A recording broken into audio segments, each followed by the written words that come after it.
ai na zo kofar gidan naku ai. Yanzu nan ma ina waje ina jiran ki. Okay, kina fitowa? Okay, ki zama magana.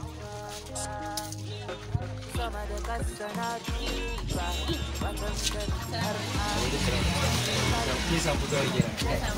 Sai ma kwana yi kina suke fa wallahi. Da faɗi na kai wani ƙyara kyauki ne kina wani suke. Wai me sirri ne ya gari ne? Ya kwana biyu. Ina ta kiran wanki tun ɗan gida kuma na ji su tsoro. Wallahi sai yanzu ma na ga musu.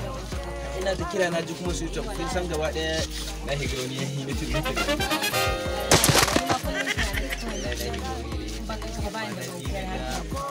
ba ma waya kuma ban so in ka yau da dole su kuma ni san ya kamata wannan duka wannan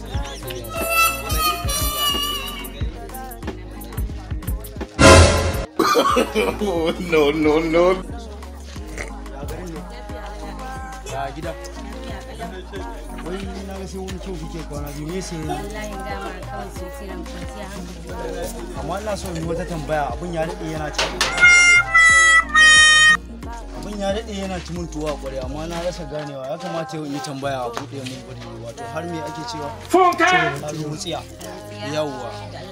ni na ga kina wannan samari wannan yazo wannan ya tafi wannan yazo anya kina so wanda nake so wallahi kadai ne wanda nake so duk sauran ba na son su to ya da a ce ni kadai yake so amma duk wanda ya so an sa wallahi kaga wancan ya takura mini amma kai ma ka san ai kai yake so ba na son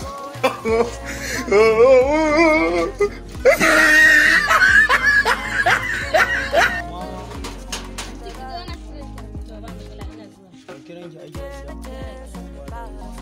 jira ki idan ki je ki fito ko kuma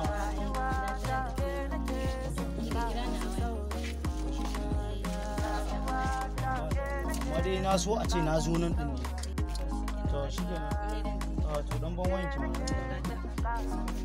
sai kin to ki turo yaro ya